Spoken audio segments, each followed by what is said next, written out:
A young astronaut named Rhea awakens aboard a space station that has made a rough landing on a planet newly christened Ash by its pioneering explorers. Disoriented, she realizes she doesn't remember her own name or how she got there. A strange scar runs across her forehead, and her mind is flooded with disturbing visions and accusing voices. Before she can gather her thoughts, the station's AI triggers an emergency alert, forcing her to get up and restore power to the failing systems. As she moves through the dim corridors, Rhea is shaken to find blood stains streaked across the walls and floors. It doesn't take long before she stumbles upon the lifeless body of a crew member. Pulling a knife from the corpse, Rhea presses on, the grim truth sinking in. She is alone. The others are gone.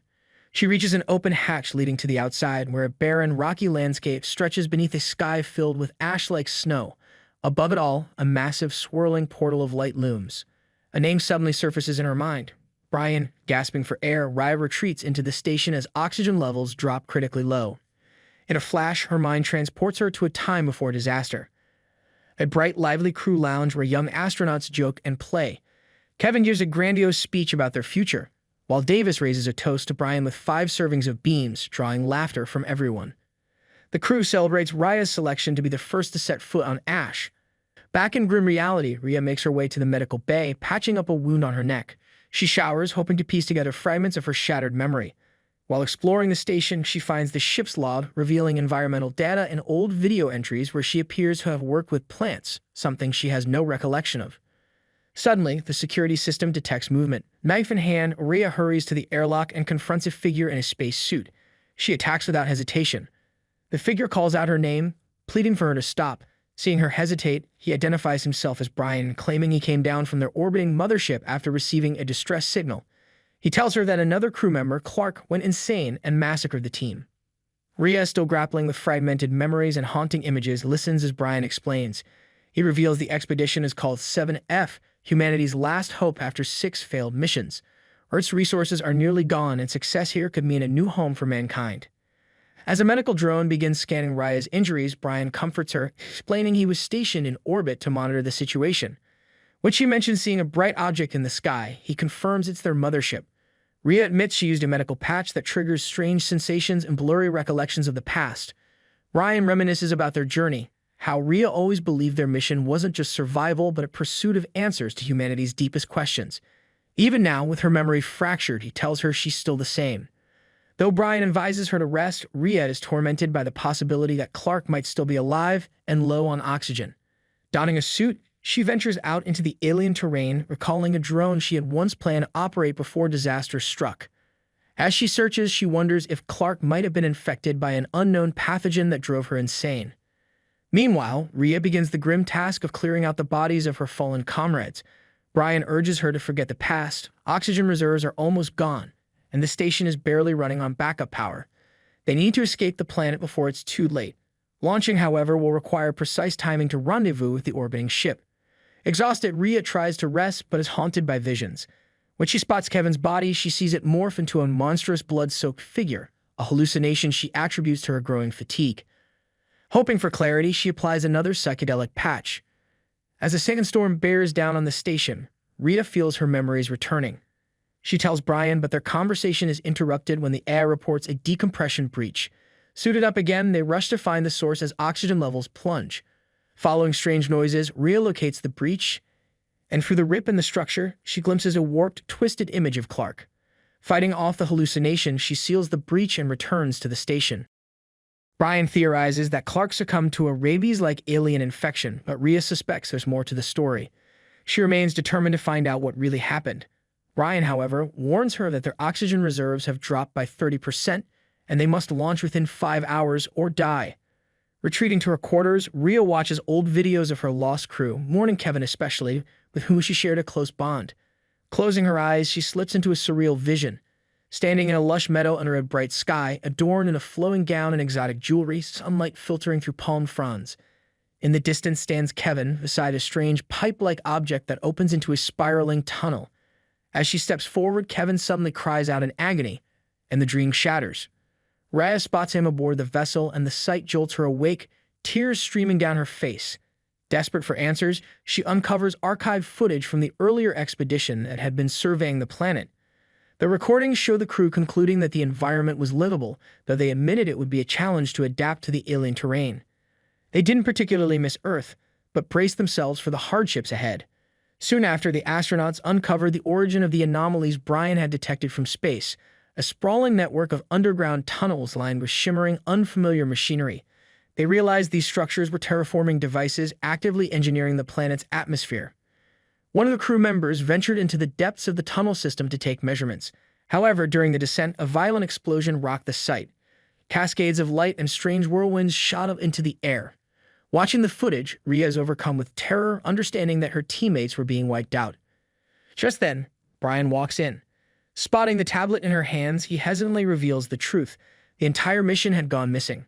Rhea demands an explanation, furious that after so much time teetering on the edge of insanity, he had hidden from her the fact that the planet was already undergoing colonization efforts. Ryan insists that his assignment was always to monitor her, assuring her that despite her memory lapses, her core self remains unchanged. He urges her to prioritize their escape first, promising they could unravel everything else later. In a devastating confession, Rhea admits she killed the others without fully grasping why, and that she cannot bring herself to leave the station. She understands now that the memory patches restore fragments of her lost past, but Brian confesses he doubts her mental stability. Their mission, he stresses, is to save humanity. A technology they discovered could reshape entire planets, an achievement too important to abandon. Regardless of what has happened, they must launch in 2 hours and 39 minutes. Left with no choice, Rhea begins preparing for departure. Before leaving, Brian appears one more time, replacing her memory patch and vowing to return in time for launch. Once alone, Rhea experiences her most vivid memory yet. She sees herself in the lab where a frenzied Addy attacks her. She struggles against him, his face warped into something monstrous. Desperate, she grabs scissors and stabs him repeatedly. Her strength drained, she collapses onto a nearby bed. Realization strikes. The infection had spread among the crew. Panicked, she calls out to Brian, but no answer comes. Searching the station, she eventually finds Brian's lifeless body. Terrified, Rhea flees only to encounter Clark in full space gear. Acting fast, she grabs a blowtorch and blasts his suit with flames. Clark shoves her aside, activates the fire suppression system, and advances. A brutal fight breaks out. Clark traps her inside the shower cabin, but Rhea manages to grab a hose, shove it into Clark's helmet, and flood it with water, drowning him. She hauls his body to the med bay for a scan, but the robot detects no trauma apart from fluid in the lungs. Suddenly, the station's eye announces that the orbital launch window is open. Rhea disposes of another body bag into the alien wilderness and stares up at a single bright star, the main ship, still waiting for them in orbit. Returning inside, she attempts to initiate the launch sequence but fails. Desperate, she applies 2 patches to her neck at once, forcing more memories to surface. She remembers Brian, and scanning his body, the bot reveals he had been dead for 51 hours, a horrifying impossibility. Then the ship's security system flags anomalous readings. A new, unknown life form is aboard. Searching the station again, Rhea encounters a living Brian. To her horror, she realizes that whatever animates him isn't human. The infection controls him now, but strangely, he speaks calmly, promising to show her the truth. Suddenly, memories surge back, the day the astronauts returned with a mysterious substance they found inside a hidden compartment. Rhea recalls overhearing discussions about an alien entity possibly observing them, biding its time. Addy urged them to abandon the station to save their lives, but Rhea, overwhelmed by the magnitude of their discovery, proof of extraterrestrial life, couldn't let go. Colonizing new worlds was finally within reach. Determined, she donned a protective suit and collected a sample from the contaminated area. Initial analysis revealed it was a self-replicating organism, a new form of technology. But the situation spiraled out of control. The sample escaped containment and attacked Addy, driving a tentacle through his nose into his brain. Rhea watched helplessly as he turned into a mindless attacker. The crew rushed in. Clark pulled Rhea away while Kevin examined Addy, only for the infected Addy to lash out violently. In a desperate fight, Kevin killed Addy, but the parasite quickly leaped into Kevin's body. Now possessed, Kevin attacked Rhea. Clark tried to defend her, but Kevin beat her savagely before turning his attention to a stunned Brian. Rhea, thinking fast, secured a helmet onto Clark and launched her toward the escape pod. As Kevin mutated further, he spoke directly to Rhea, and she, crying, apologized for what she was about to do. She stabbed Kevin in the chest, but it wasn't over. The creature inside him entered her through a wound in her head. Now carrying the alien inside her mind, Rhea hears his voice, claiming ownership of the planet and vowing to resist human invasion. It seeks to make her part of its legion. Rhea refuses, Ripping off her patches, she rushes to the med bay. The scan locates the parasite in her brain and she agrees to undergo extraction. During the procedure, her heart stops briefly, but the medical robot revives her and removes the alien entity. Yet even after surviving the surgery, the horror isn't over. Brian's infected body mutates before her eyes, tentacles sprouting grotesquely from his head. He lunges. Rhea stabs him with a knife, but isn't enough. In a final desperate move, she seizes the bloodwurch and incinerates him. The station bursts into flames. Donning her protective gear, Rhea escapes the inferno. She reaches the escape pod and launches toward the main ship orbiting above, carrying with her the weight of unimaginable loss.